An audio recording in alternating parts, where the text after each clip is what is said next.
Okay, so now what we are going to do is to learn how to apply the dots and lines method using 7 steps for problems like this. Now what is this problem? Let us look at this problem. So you have a block which can only move vertically. It is constrained by 2 walls. You already seen this kind of situation in the dots and lines case. And then you have a triangular wedge which is basically something that can move horizontally. There is no friction. So I'm going to assume there is no friction on the ground or on those walls. So this can move down vertically without friction, and this can slide horizontally without friction. Okay. Now we need to apply the 7 steps approach to solve this problem. You already know the 7 steps for moving pulleys. Here it's going to be slightly more complex because one, it is all 2-dimensional cases, and secondly, the dots and lines approach for finding out the constraint itself is a little bit trickier than freeze and slack. But anyway, let's go ahead and start applying. First, I'm going to draw this block. So this block I'm going to draw as it is, like that, without changing orientation. So step 1 is that we need to choose and draw our bodies. So I'm drawing this body. This fellow's mass is m. And then I'm going to draw this 2m, but I'll just separate it out a little bit and then draw it. So I'm going to draw this block 2m here.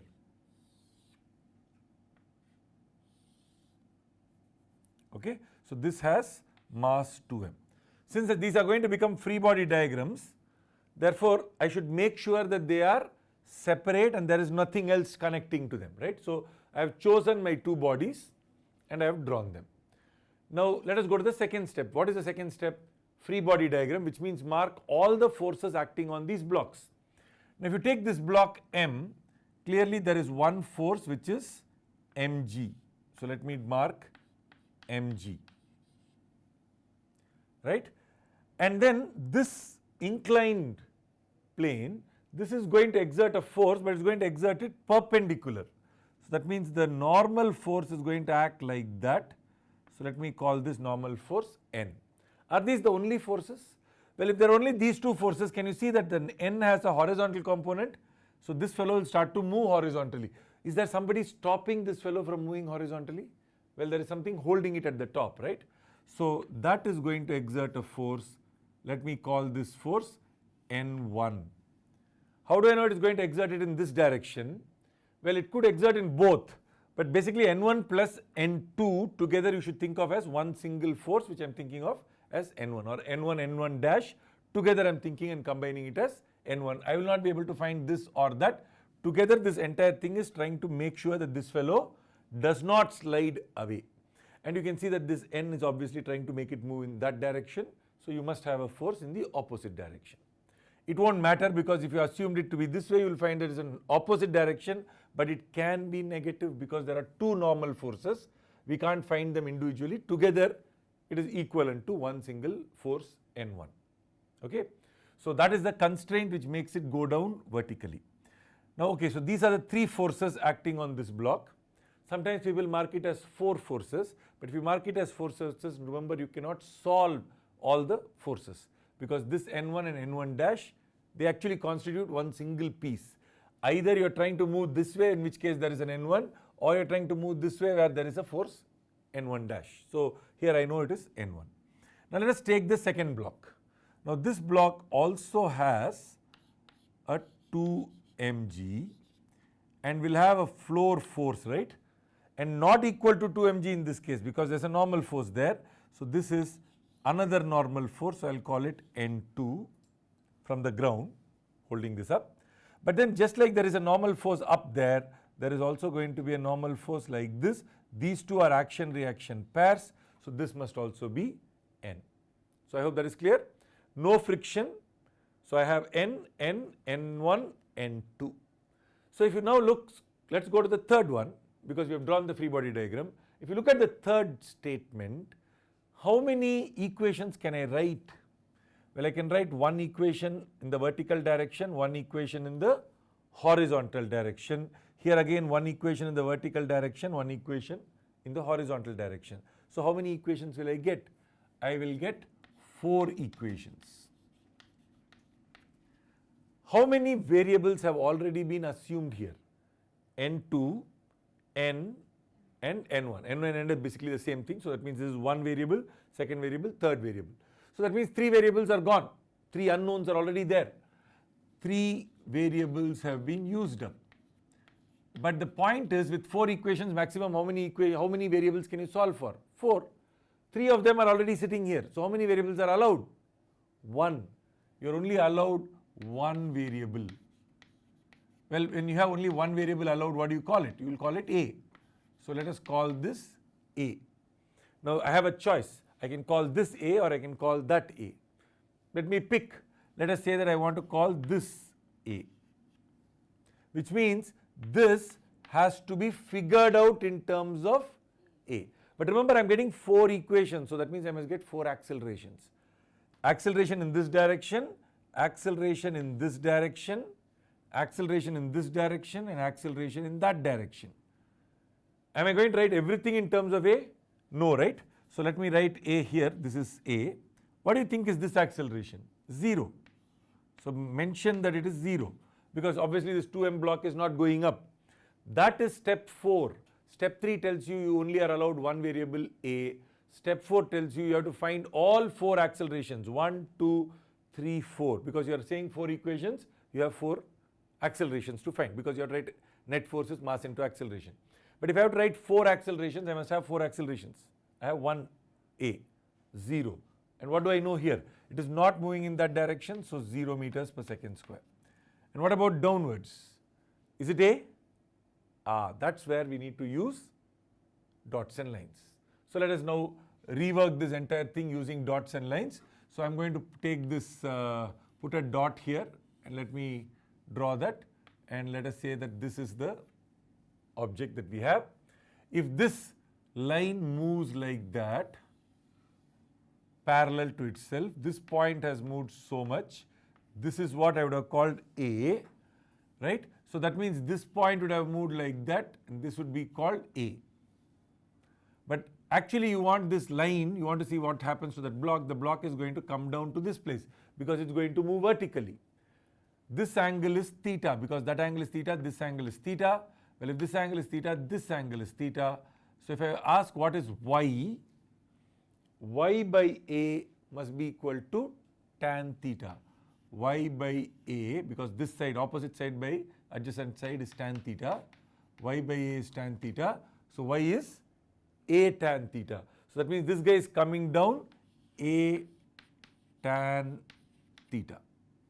I am not really using the variable y, I am only using A tan theta. So can you see, I have written all 4 accelerations either as 0, which means you already know it, or in terms of A, we are not using anything more than 1 variable, which is what is allowed. So I hope that is clear. So that is step number 4. Then let us now look at step number 5, because step number 5 tells you that this is the direction you must resolve stuff in. Have you found the acceleration in this direction and this direction? Yes, right? So that means here mg should not be resolved, n should be resolved. Why? Because acceleration direction is vertical and horizontal. This is already horizontal, this is vertical. So n needs to be resolved. Now how do I find out what is the direction of n? So now n direction looks like this, right? Now if I look at this angle is theta, so this angle is theta, this angle is 90 minus theta. So if n was pointing like this or like this, really doesn't matter, right? So if I took that also, this will be 90 minus theta. So if n was pointing like that, the horizontal component of n will be n cos 90 minus theta, because the angle you are turning by is 90 minus theta. N cos 90 minus theta is n sin theta. So this n, you can resolve it as n sin theta. So let me mark it here. This is n sin theta, and then there is a component that is like this, the vertical component, because this is n sin theta, that must be n cos theta. So the vertical component is going to be this way, and so that is n cos theta. You can see, because I have made these two diagrams so close to each other, it's already getting congested. Okay. Now if you had tried to make this even closer, it would have been really bad. So now I have already resolved n as n sin theta and n cos theta. So I am going to get rid of this n. But it's not just there I should resolve. I should also resolve it here. Okay. So now I've got n, and you can see that this direction, again the same angle 90 minus theta would come up, right? So that means this must be n cos 90 minus theta, which is n sin theta. So let me mark it like that. In fact, let me mark it here. This is n sin theta, and then in this direction you will have n cos theta. And so I can get rid of this n. Notice something, these two n's were action-reaction forces, so they have to be in opposite direction. But that means their components must also be in opposite direction. So if the horizontal component was n sin theta, this fellow's horizontal component must be n sin theta in the opposite direction. Here the vertical component is n cos theta upwards, so therefore on this it is n cos theta downwards. So I hope that is clear. Now I have done step number 5, where we have resolved all the forces along the axis. The axis is the ones that have been selected by the acceleration, which is why step 4 we had to find accelerations. Is that clear? Now let us go to step number 6, which is to write F net is mass into acceleration, and by now you know the rule. What is the rule? Always start with ma. Why am I making 4 equal to signs? Because there are 4 equations for us to write. These are the 4 equations that we were referring to when we were getting to step 3. Okay, so let us do the equations which are actually not so critical, which are the zero equations. Mass into 0, so m into 0 is the horizontal net force, right, for that block. But what is the horizontal net force in that direction? N sin theta minus n1. N sin theta minus n1, right? Now let us take this guy and write the vertical equation. If I write the vertical equation, 2m into 0, 2m into 0. What are the net vertical forces here? N2, 2mg, n cos theta. So I am going to get vertical up is n2 minus 2mg minus n cos theta, or minus n cos theta minus 2mg. Is that okay? So these are 2 equations that I am not really going to worry about right now. We will see why. Let me write the other 2 equations. So if I take this fellow, this guy is going to move down vertically. Acceleration is a tan theta. So mass into a tan theta, ma, downwards. What should I write downwards? This force doesn't count, this force doesn't count. Downward force is mg, upward force is n cos theta. You want it downward, so mg minus n cos theta. And now let's take this horizontally. These 3 forces are all vertical, so they don't matter. There's only one horizontal force. Before that, let's write 2ma, and horizontal is n sin theta. If you look at these 2 equations, right, you can see that this has a and this has n. You can eliminate one of the 2 and you can find the other. So which means you can actually solve for both n and a using these 2. Then what are these 2 equations for? Once you have found n and a from here, using n you can go and find n1.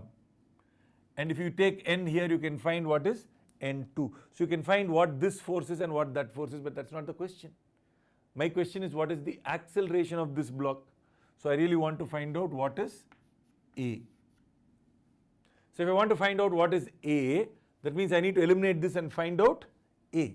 So I can also find out n between these 2. But right now let us say I want to focus on a. How will I go about it? Which means I need to get rid of n.